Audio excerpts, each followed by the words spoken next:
Hello friends, welcome to Thermomixing Adventures. Lisa here. This afternoon I'm getting ready for dinner early and I thought I'd take you along for the ride. So I've turned on the camera. We're going to use our Varoma today. If your Varoma is sitting in the very back of your cupboards and barely used, hopefully some of my more recent videos and the ones to come will inspire you. If you have subscribed over at my website, you'll actually find that in the emails that come after you subscribe, one of them is actually my Varoma inspiration list, where it actually gives you recipes that are our favorite recipes that we use the Varoma for.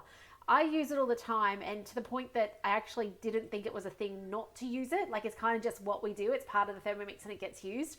But I often hear from people, they're like, actually I met someone recently who said, I sold mine on Marketplace. I was like, oh my gosh, you don't do that.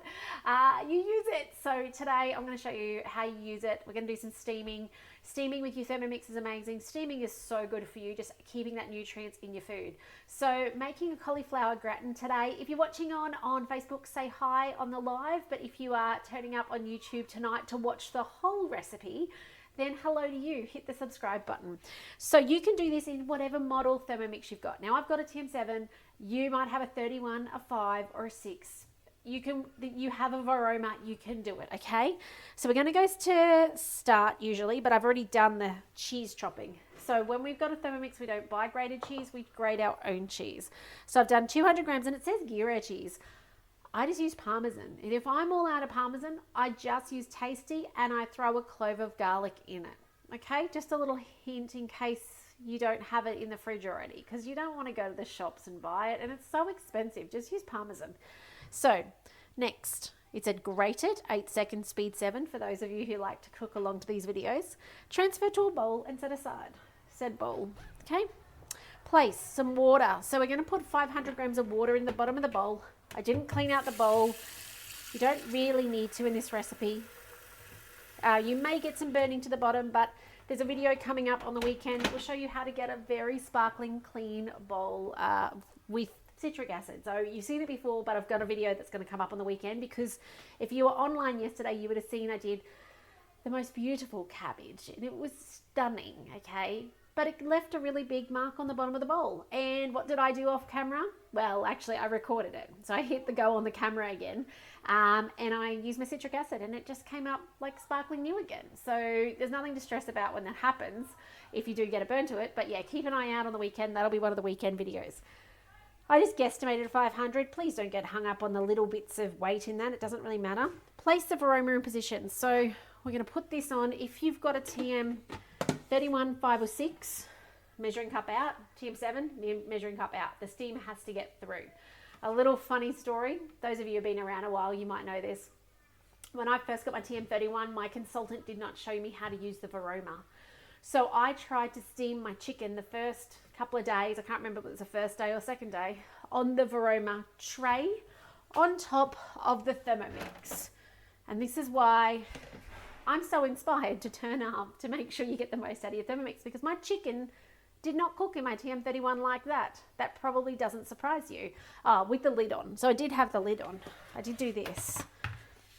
Those of you with a TM31 who've had a TM31, raise your hand. I'd love to know you exist out there. Loved my TM31, but I am very grateful for the evolution of technology and how easy it is with the TM6 and 7. But I tried to do that. It doesn't capture the steam so great. It's not the way it works, right? So you cannot do just the tray. The tray on its own doesn't work. You do have to have the base. You don't have to have food in the base, but you have to have the base because it funnels the steam up. And then if you want to put your tray on, now I've got so much food in there today, it's not going to fit, which is fine because I actually have no intention of using it. But you then would put that on, but I'm going to do that instead. So we're going to now steam, and I love the pictures. I don't know if you've noticed the pictures, but the pictures tell you a story. I actually spoke to a customer recently who said she made a recipe from, I think it was French stuff, and she said she actually could just follow the pictures. It showed her in the pictures what to put in the Thermomix. She didn't even need to get the Google Translate out on her phone to do that. I thought, oh, that's really clever. I'm not going to try that yet. Maybe one day I will, but I still feel like I'm a learner on the TM7, so let's not do that yet. Place cauliflower into the Varoma dish. Sometimes you'll hear me call it the base, okay, Varoma base, but it's the dish. The other one is the tray. Let's go next. Secure the Varoma lid. Yes, and you'll notice your lid has a bit of a wiggle. Totally normal. Okay, don't stress about that, no matter what model you've got. And we've got a 25-minute steam. You got the Varoma, you've got the steaming, and we just press play and off it goes. And that's how it goes. Now, if you are on a TM5, 31, 6, whatever you're on, you're going to put yours on Varoma, okay? And likely on speed 2. Okay, welcome back. It's sung at me to say it's done. I've actually prepped my next ingredients. I went over and had a look at that while I waited, and yep, it is done. So let's go next. Set the Varoma aside and empty the mixing bowl. So I'll put that aside. I've got a glass container ready for later, and we're just putting into the bowl. Tip that out. So we've got 50 grams of plain flour. So I'm going to use gluten-free, 50 grams. You use whatever you've got, it's fine. So are we making a roux? Is this what that's called? Somebody correct me if I'm wrong, where it's like that flour thickened stuff before, like it's kind of the beginning of the white sauce. Maybe I'm making that up. All right, 40 grams of butter. Oh, waiting for it to tick off. I do like that. 40 grams of butter. Here it goes. A little bit more. Then we got some milk. Now you can use whatever milk you'd like. I'm just going to use Long Life, but use whatever you have.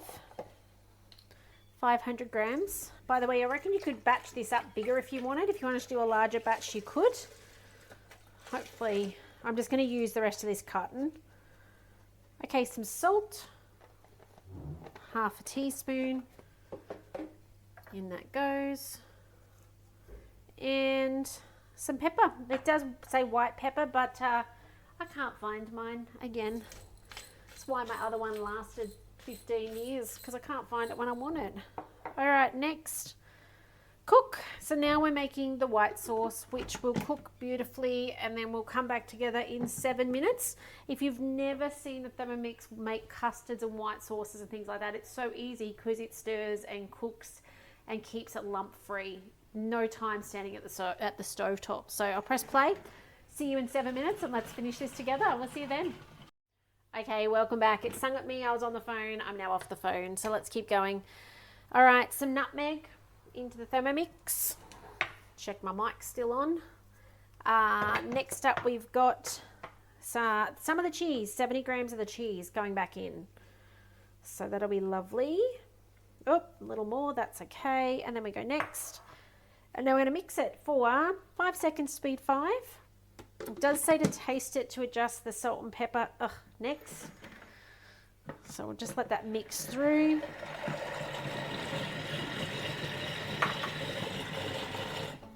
Okay, adjust the salt and pepper to taste. Preheat the oven, it's already on, and arrange the cauliflower into the casserole dish. And then we're going to put over the white sauce. So in this goes. I do love the capacity of the steaming dish, the Varoma dish. It does take a lot of food. All right, in this goes. Excuse the fingers. Pushing it relatively flat, I find. And then cover with the sauce. Do I have a spatula? Left-handed is better. There we go. Alrighty, over we go with the sauce. Yum. And then on with the cheese. And we're going in the oven for, I don't know how long. I don't imagine it's going to be too long because we've got cooked veggies already. So they don't need longer to cook through. We're really just putting the cheese, making that all crunchy on top. So